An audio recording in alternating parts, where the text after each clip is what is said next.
خدا کے بلبل ہیں، ہم دین خدا کے بلبل ہیں، قرآن کے نغمے گاتے ہیں، ہم دین خدا کے بلبل ہیں، قرآن کے نغمے گاتے ہیں۔ والصلاة والسلام على من لا نبي بعد، أما بعد، أعوذ بالله من الشيطان الرجيم، بسم الله الرحمن الرحيم، لقد كان لسبع في مسكنهم آية جنتان عن يمين وشمال كلوا من رزق ربكم واشكروا له بلدة طيبة ورب غفور فأعرضوا فأرسلنا عليهم سيل العرم وبدلناهم بجنتيهم جنتين ذواتي أكل وخمط وأثل وشيء من صدر قليل ذلك جزيناهم بما كفروا وهل نجازي إلا الكفور۔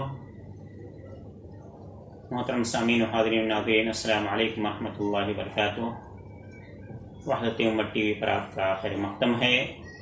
اللہ رب العالمین نے سورہ سبا آیت نمبر 15، 16، 17 میں ایک ایسی جگہ کا ذکر فرمایا ہے جسے سیل عرم کہا جاتا ہے۔ اس سیل عرم کے پاس قوم سبا کے لوگ آباد تھے۔ قوم سبا کے لیے ان کے رہائش علاقے میں اللہ تعالیٰ کی عظیم نشانی تھی کہ ان کے دائیں بائیں باغوں کے وسیع سلسلے تھے۔ اللہ رب العالمین فرماتا ہے کہ ہم نے انہیں کہا کھاؤ، اپنے رب کا دیا ہوا اور اس کا شکر ادا کرو۔ عمدہ شہر اور معاف کرنے والا رب ہے، اور تمہیں کیا چاہیے؟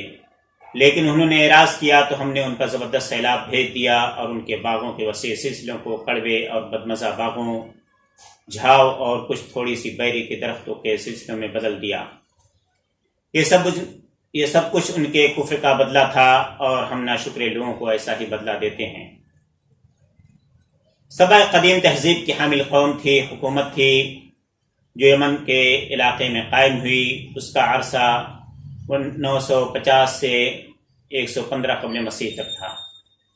اس کا دارالحکومت معارب تھا۔ اس کے بعد حمیریوں کی حکومت قائم ہوئی۔ یہ لوگ بھی سبا ہی سے تعلق رکھتے تھے۔ اس حمیری حکومت نے حبشیوں سے ٹکر لی، پھر ایرانیوں سے لڑائی لڑی، اس طرح حکومت ختم ہو گئی۔ شہر سبا کو معارب کہا جاتا ہے۔ معارب کا معنی کثیر پانی ہے۔ اس شہر کے قریب ایک وادی میں سیلابی پانی کثرت سے بہتا تھا۔ وہاں مشہور بند بندھا ہوا تھا۔ اس بند کے پانی سے وہ پانی پینے کا حاصل کرتے تھے اور باغات کے سیرابی کا کام بھی لیتے تھے۔ عرم کا معنی مضبوط اور قوی ہے۔ سیل عرم سے مراد وہ سیلاب ہے جو معارب کا بند ٹوٹنے سے برپا ہوا۔ یہ ظہور اسلام سے قبل تقریباً 400 سال پہلے کی بات ہے۔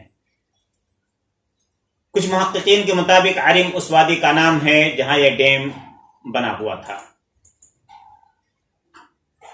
سیل عرم قوم سبا جزیرہ نمائے عرب کے جنوب میں ملک یمن میں آباد تھی۔ عرب میں مستقل دریا ناپید ہیں۔ اکثر بارش کے پانی پر گزر بسر ہوتی ہے، اور کہیں کہیں پہاڑی چشمے بھی ہیں۔ بارش کا پانی ہو یا پہاڑی چشموں کا، تمام پانی بہہ کر ریگستان یعنی ربع الخالی میں جذب ہو کر ضائع ہو جاتا تھا۔ قوم سبا نے اس پانی کو کام میں لانے کے لیے 100 سے زائد بند باندھے تھے، اور ان کی وجہ سے تمام ملک سرسبز و بہارستان بنا ہوا تھا۔ ان بندوں میں سب سے بڑا اور عظیم الشان بند یعنی باندھ سد معارب تھا، جو دارالحکومت معارب کے قریب بنایا گیا تھا۔ سد معارب کا عظیم بند اس وادی پر واقع ہے جس کے شمالی دہانے پر معارب کا شہر بنا ہوا ہے۔ معارب کے قریب بلق نام کا ایک پہاڑ ہے۔ اس پہاڑ کو کاٹنے والی تنگ گزرگاہ کا نام وادی دنا ہے، جو اس کے 2 حصوں میں تقسیم کرتی ہے۔ اس وادی کے دہانے پر مقربون یعنی ملوک سبا کے زمانے میں اہل سبا نے مٹی کی ایک موٹی دیوار کھڑی کی تھی، جس کو انہوں نے سیلاب کی جانب سے بڑی بڑی چٹانوں سے ڈھانک دیا تھا۔ اس مٹی کی دیوار یا بند کی لمبائی 1800 فٹ تھی۔ اس کی بلندی اس کے آخری دور میں 42 فٹ تک پہنچ گئی تھی۔ انہوں نے بند کی دونوں جانب پانی کے اخراج کا راستہ چھوڑ دیا تھا۔ اس کو دائنا صدف اور بایاں صدف کہا جاتا تھا۔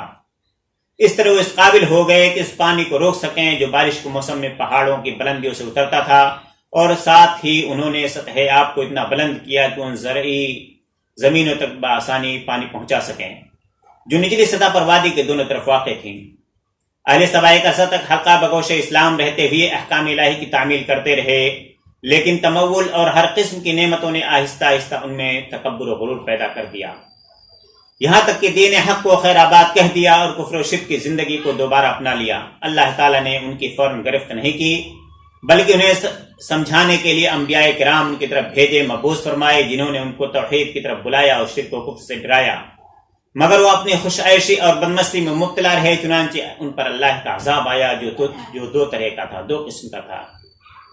ایک قسم کا عذاب وہ بند جس کی تعمیر پر ان کو بے حد ناز تھا، جس کی بدولت ان کے دارالحکومت کے دونوں جانب 300 مربع میل تک خوبصورت باغات، سرسبز کھیتوں اور فصلوں سے من گلزار بنا ہوا تھا، وہ اللہ کے حکم سے ٹوٹ گیا، اور اس بند کا پانی سیلاب کی شکلوں میں چاروں طرف پھیل گیا، جس سے ان کے باغات اور کھیت تباہ ہو گئے۔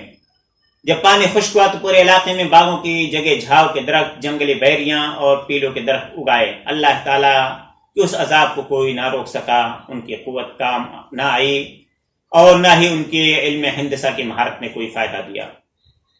نمبر 2، ماری کا بند ٹوٹ جانے پر جب شہر ماریب اور اس کے دونوں جانب کے علاقے سرسبز کھیتوں، خوشبودار درختوں، عمدہ میووں اور پھلوں کے شاداب باغ سے محروم ہو گئے، تو ان بستیوں کے اکثر باشندے منتشر ہو کر کچھ شام، عراق اور حجاز کی جانب چلے گئے، اور کچھ یمن کے دوسرے علاقوں میں جا بسے۔ نیز یمن سے شام تک کی راحت رساں آبادیاں اور کارواں سرائیاں بھی اجڑ گئیں، جو انہیں سفر سہولتیں مہیا کرتی تھیں، اور ان کی حکومت کا شیرازہ اس طرح بکھر گیا کہ وہ حقیقتاً ایک کہانی بن کر رہ گئے۔ اس سے معلوم ہوتا ہے کہ یمن کے ان پہاڑوں پر کئی دن تک مسلسل طوفانی اور موسلادھار بارش ہوتی رہی، جس سے پانی ان وادیوں میں جمع ہوتا رہا۔ پھر اس پانی کا دباؤ اور بلندی دونوں بڑھتے ہی گئے۔ پانی بند کے اوپر سے بہنے لگا، مگر بارش تھمنے کا نام ہی نہ لیتی تھی، یہاں تک کہ مسلسل دباؤ کی وجہ سے خود بند ہی کے پیر اکھڑ گئے۔ پھر کیا تھا، جل تھل ایک ہو گئے، بارش پہلے ہی کھیتوں، باغوں، گھروں اور بازاروں کو پانی سے بھر چکی تھی، نکاسی کا کوئی راستہ باقی نہ رہ گیا تھا، اس پر بند ٹوٹنا قیامت ہو گیا۔ یوں کہیے کہ چھوٹا طوفان نوح تھا۔ نیا سد معارف، پرانے سد معارف سے 10 کلومیٹر کے فاصلے پر نیا سد معارف تعمیر کیا گیا ہے، جس کی بنیاد علی عبداللہ صالح صدر جمہوریہ یمن اور شیخ زاید بن سلطان آل نہیان نے اکتوبر 1986 عیسوی میں رکھا۔ پھر اس کا افتتاح ستمبر 1987 عیسوی میں ہو گیا۔ اس ڈیم کی بنیاد 54 میٹر گہری کھودی گئی ہے، اس کا مجموعی رقبہ 24 مربع کلومیٹر ہے۔ ایک قابل باز ذکر یہ ہے کہ پرانا بند شمالی اور جنوبی دونوں یمنیوں کے پہاڑوں سے آنے والے پانی کو روکتا تھا، جبکہ نیا بند صرف جنوبی یمن کے پہاڑوں کا پانی جمع کرتا تھا، اور یہ نیا بند جنوبی یمن کے پہاڑوں کا پانی جمع کر بھی سکتا ہے۔ محترم ناظرین اکرام، یہ تھا سیل عرم یعنی معارب کا واقعہ۔ اس واقعے سے ہمیں معلوم ہوتا ہے کہ اللہ رب العالمین نے سیر عرم کا واقعہ قرآن حکیم میں بیان کر کے ہمیں نصیحت دی ہے کہ جب اللہ رب العالمین لوگوں کو دولت و ثروت سے نواز دے، لوگ متمول ہو جائیں، اچھی خاصی زندگی گزرنے لگے، لوگ عیش پرستی میں مبتلا نہ ہوں، بلکہ اللہ رب العالمین کا ذکر و اذکار کرتے رہیں، اللہ رب العالمین کو یاد رکھیں کہ جس اللہ نے انہیں عیش و عشرت کی زندگی دی ہے، وہ ان سے چھین بھی سکتا ہے، اور وہ ان مال و دولت کو پا کر کے گمراہ اور ضلالت میں نہ پڑیں، اور اللہ رب العالمین سے لو لگانا نہ چھوڑیں، بلکہ اللہ رب العالمین سے حالت فقر میں، حالت غنا میں، حالت فقیر میں، حالت امیری میں، ہر حالت میں اللہ رب العالمین کا شکر ادا کرنا چاہیے، اور اللہ رب العالمین کو اپنا رب، اپنا خالق، اپنا مالک، گویا کہ سب کچھ کارساز اللہ رب العالمین ہی کو ماننا چاہیے۔ یہ دنیاوی زندگی متاع حیات، یہ دنیاوی زندگی فانی ہے، سب کو یہاں سے جانا ہے، سب کو لوٹ کر اللہ رب العالمین ہی کے دربار میں حاضر ہونا ہے، لہذا ہر شخص کی ذمہ داری ہے کہ وہ اس دنیا کو عارضی دنیا سمجھے، اس دنیا کو دائمی دنیا سمجھنے کی کوشش نہ کرے، بلکہ اللہ رب العالمین کے احکام و فرامین کے مطابق زندگی گزارے، اور انبیاء کرام کا جو طریقہ تھا، جو دعوت تھی، اسے عام کرے لوگوں میں، اور نبی کریم محمد رسول اللہ صلی اللہ علیہ وسلم کا وارث بن کر کے اس دنیا میں زندگی گزارے۔ اور محمد رسول اللہ صلی اللہ علیہ وسلم کی لائے ہوئے شریعت، لائے ہوئے اسلام کو لوگوں تک پہنچانے کی بھرپور کوشش کریں۔